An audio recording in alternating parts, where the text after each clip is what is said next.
we are in the countdown now to a Trump administration. And I think, everyone's priority right now would be to push the Americans to send over everything they can that's been pledged to Ukraine. But also, I think you're going to see pressure put on the Americans to greenlight Ukraine to use French-Anglo built missiles to strike deeper inside Russia. The re-emergence of Donald Trump, or the return of Trump, has got a lot of people very worried about what will happen in Ukraine. And he has previously professed his confidence in resolving the conflict very quickly indeed.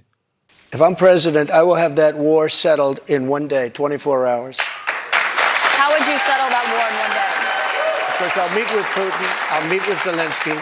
They both have weaknesses and they both have strengths. And within 24 hours, that war will be settled. It'll be over. It'll be absolutely over. Do you want Ukraine to win this war? I don't think in terms of winning and losing. I think in terms of getting it settled so we stop killing all these people and breaking down. And then the sidestep, what about those fears that Trump would actually end support for Ukraine, regardless of the state of the war? I've been speaking to Michael Bociurkiw, global affairs analyst in Ukraine. Well, look, it's a very timely meeting, obviously, because we are in the countdown now to a Trump administration. And I think, everyone's priority right now would be to push the Americans to send over everything they can that's been pledged to Ukraine.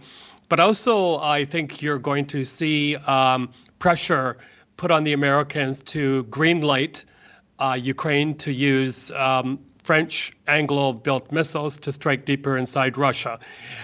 What is happening in the background amid all of this is the Europeans realize that come January 20th, a lot more of the responsibility for Ukraine's security will fall on their shoulders, especially if Donald Trump arrives, doesn't bring a quick end to the war like he said he might, and and then picks up the feeling of the American people saying that we don't want to fund this war. So I think they're getting ready for that. There's a lot of nervousness. But also what I'm picking up from the meeting in Budapest is that this is also, of course, an opportunity for Mr. Orban, the Prime Minister of Hungary, to show himself as a strong leader, someone who can do shuttle diplomacy between the capitals and Russia, but also someone who is a peace whisperer, or whatever you want to call it, to Mr.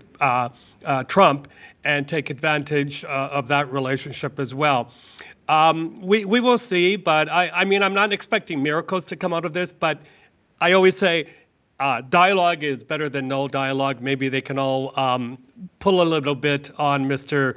Orban to put some sense into his views on how the war in Ukraine should go. Yeah, well, maybe not miracles, Michael, but perhaps a greater sense of urgency, which was channeled by President Zelensky in his speech today. He said there should be no illusions that a just peace can be bought by showing weakness. Peace is a reward only for the strong. And then he went on to say there's been much talk about giving in to Putin, retreating and making some concessions.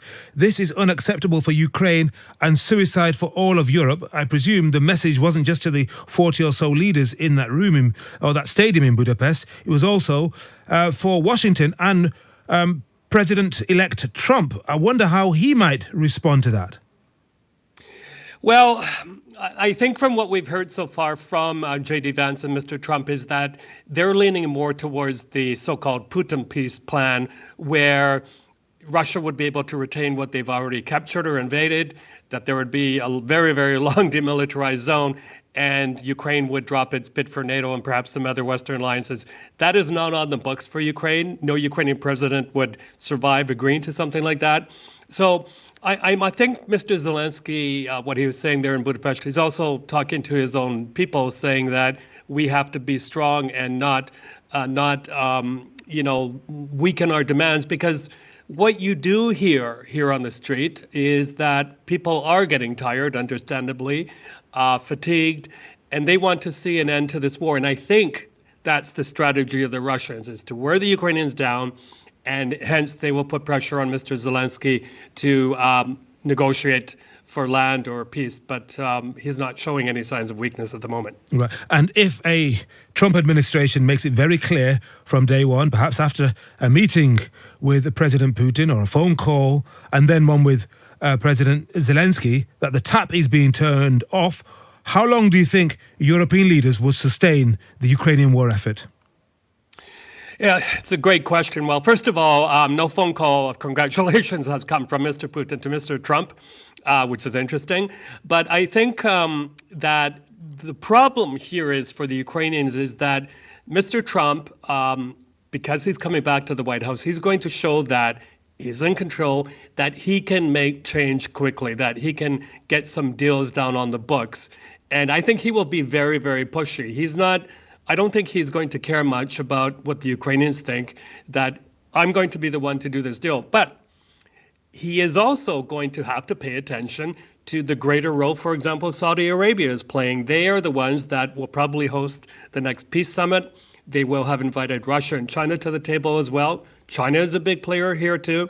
So it may not work the way Mr. Trump wants, because there's this real diplomacy, real politics going on elsewhere in the world where others also want to bring peace to this region, because it is becoming much, much more a globalized war, especially with the long participation of Iran and especially with the heightened participation of North Korea now too. Mm-hmm. And Joe Biden has got just over 2 months left in the White House. What should his administration do to Trump-proof its policy on Ukraine? We know that some $60 or so billion has been committed and agreed by Congress, but one wonders how long that might burnish the Ukrainians and what they can do with it in the meantime.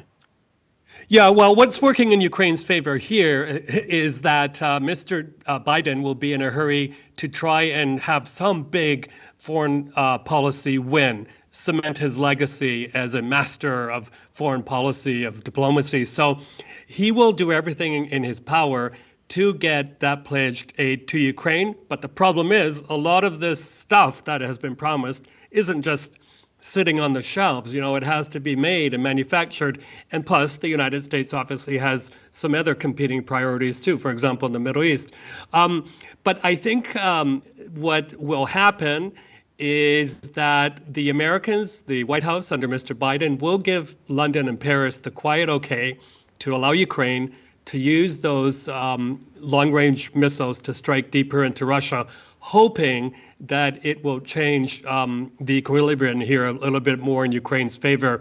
And I can't see much opposition to that in the United States. And then I would also think it would show that he has grown some spine, that he isn't falling for Mr. Putin's bluffs to use tactical nuclear weapons. Well, that would be quite a call, though. I mean, that would be quite a call, Michael, because the Biden White House has been resistant in the face of pressure from Zelensky and from other European leaders who say, you've got to do this. And you really think that in the last 2 months, he's going to say, okay, well, what the heck, I'm not going to be here anymore. Go for it.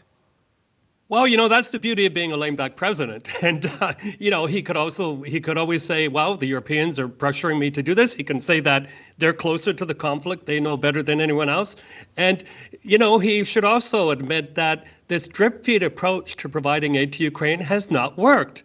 And he can remind the American public, and this will resonate with them, I'm sure, it just hasn't been well articulated, that if we don't stop Mr. Putin, if he's allowed to constrain food coming out of Odessa port to the world, if the Russians are allowed to also, for example, provide targeting information to the Houthis to constrain trade on the Red Sea, I mean, these are modern day pirates that are making life difficult for the entire world, but also making things like oil and food more expensive. And that's something that I think the American people would understand. You have to speak to them in those simple terms for them to get it, I think. Interesting comment from Michael Bociurkiw, global affairs analyst in Ukraine. What do you make of that? With the Americans, you've got to make things simple before they get it. Intriguing.